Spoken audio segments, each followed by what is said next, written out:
everyone, this is Captain Kyle. I'm at the Greater Philly Comic-Con, and I'm here with Garrett Wang, who is Ensign... Wang. Well, I'm so sorry. It's spelled with an A, but pronounced like an O.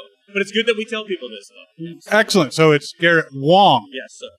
All right. See, you learned something already by watching this interview. Yes, you do. And you were Ensign Harry Kim. That is correct. It wasn't Cam. It wasn't Cam or Calm or yeah, it's Kim. Kim on Voyager. And other projects, I'm sure you've done quite a bit of stuff. Yeah, here and there. How are you enjoying the con?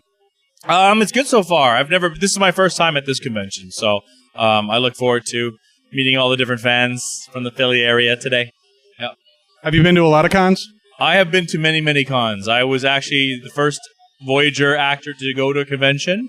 I did 17 conventions before anyone else on Voyager did one. So even though I was the youngest Starfleet crew member, I considered myself the Yoda of convention goers. So I like to throw in my Star Wars reference here and there. Can you do a Yoda impression? Of course I can. Very cool. So you look around, and you're going to see some people, and they're not dressed as themselves. They're dressed...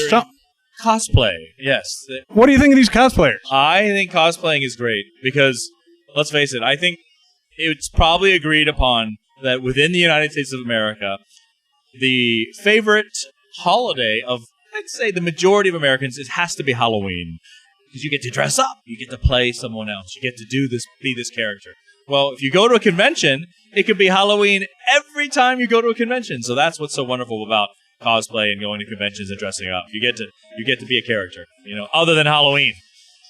Absolutely. Now, if you were to come to a con, not as a guest, but as an attendee, and you were going to dress up, what would you dress up as? Well, my hair was long for 10 years. After Voyager ended, I didn't cut it. So it was past my shoulders. So for the longest time, I kept saying, I need to go to a convention dressed as the Crow. Right, so because at the time the Crow has the long hair with the dark, so that was my feeling as the Crow. And then at one point I thought, I go to Dragon Con every year. I'm the director of the Star Trek programming track over there, Trek track, and I kept thinking, God, I got to show up one year and join the 300 guys because every year there's a group of guys that come as the 300. And before the convention starts, they all go to the gym and get really cut, and they all show up and walk around. And I could do that with the helmet, and no one would know it's me. That's the key, is to stay a little bit incognito so that I wouldn't be recognized. So those, the other cosplays that would work with that would be probably Jem'Hadar from Star Trek, any Klingon, character, maybe, or from Star Wars. I could wear a Wookiee. A Wookiee mask would get me by and without getting harassed or hassled or stopped unnecessarily. So, but yeah. So I would probably say with long hair, the Crow. With short hair, I would try to be something where I would be covered entirely face-wise. Yeah. I am actually just visualizing right now you dressed in the 300 costume, kicking someone into a pit, being like, "This is Dragon Con!" Or, "This is Delta Quadrant!" Something silly. "This is Voyager!" Oh, that'd be good. "This is Voyager!" Get these snakes off my starship. Wait, that's something totally different. That's different.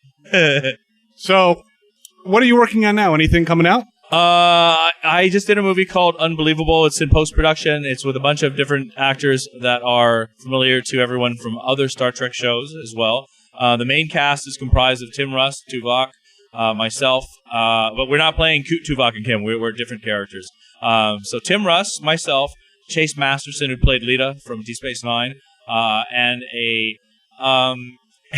marionette puppet of Captain Kirk / Shatner. Yeah. So that is what you have to look forward to. You have a puppet of Captain Kirk. I don't understand why you do this. I often enjoy watching Captain Kirk as a puppet. Why do I do this? Because I love it so much. We're doing dueling Shatners. Woohoo! Spock! Yeah. Yeah, I think they're probably like, please move on. Stop it. Keep going on. No, actually, they're probably amused by that. I've done dueling Sulus, but I've never done dueling Shatners with anyone. So I'm so touched. I'm the first. You're the first. I'm going to say, as George Takei, I would like to say that your Shatner was quite impressive. Oh my. Wow, that was actually quite impressive. I'm not even going to try. You don't have to. No, you're good with your Shatner. I like that. I could do the governor from The Walking Dead, but... Oh, really? Good. Well, you see, I'm from Woodbury, and in Woodbury, do you like aquariums? Because I can actually show you mine. Not the aquarium of heads. No. Of course, I also cosplay like Zap Brannigan. You'll have to ask Roger when he gets here. Who is that? Is that? From Futurama. Oh, you know what? I haven't really watched that show. I need to. Well, I'll say he doesn't wear pants. Okay, gotcha. Made Roger very uncomfortable when I was interviewing him. Gotcha. Alrighty. So, here's some really invasive questions. Go. What is your favorite candy bar? My favorite candy bar is... He's got a check on his favorite candy bar. He apparently ate it so quickly. No. What it is I've never had it before. Charleston Chew, you put it in the freezer and you freeze it, and then you eat it. That's my most recent favorite candy bar. Well, as a kid growing up, it was Snickers, Kit Kat, and Twix, a three-way tie. All good choices, all good choices. So, as a kid, speaking of growing up, what was your favorite movie? Oh, God. Favorite movie? Probably as a kid growing up. Oh, my gosh. I ask tough questions. Star Trek 4. Star Trek 4 with the whales. Yes. But that wasn't a kid. I wasn't a kid then. Okay, so let's go back. Favorite movie growing up as a kid was original Star Wars 1977. I was 8 years old. So there you go. Definitely have to give you the fist bump on that one. Though we're looking for the nuclear vessels. The nuclear vessels. I love the whales one. That was so much better. Captain. Must be the radiation. All right, and now the most final question. When you were growing up, we're reaching back, and you had to make some extra money. What did you do for like odd jobs to make money? Oh my gosh. My first odd job was I was 15 and I was a martial arts instructor at a kids' day after school sports care.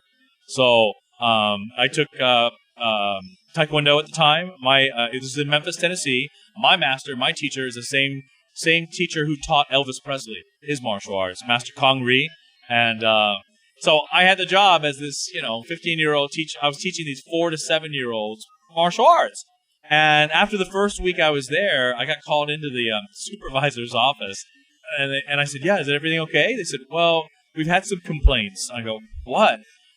Parents have been complaining that their kids have been coming home and trying out your moves that you taught them on their siblings. And I said, I'm so sorry. Oh, my gosh. I will give the message to these kids. This is for self-defense in case bad people come up to you, not to use against your brother or your sister or anyone else that you know in your family. So that was my first odd job. That is very cool, though. And we just found out that Elvis took martial arts. I am now picturing him in the tassels in a martial arts pose, doing a form. You can see him in a martial arts gi in some of his concerts. He'll do some moves, too.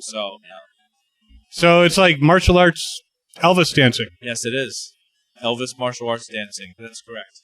Well, thank you so much for taking the time to speak with us. Thanks, Captain Kyles. Well, it's Captain... That's your Captain Kyle's Spotlite. So it's Kyle, but then apostrophe S. Got it. Yeah, it's fair, because, I said Wang instead of Wong. That's a common mistake. People do that all the time. I'm not offended. But I like to correct it so everyone knows. So. Well, we're glad to get the word out there for you. Thank you. Anything you want to say to your fans? Live long and prosper. Awesome. Well, that's all we have for now. Thanks for watching, and as always, have fun and cosplay on.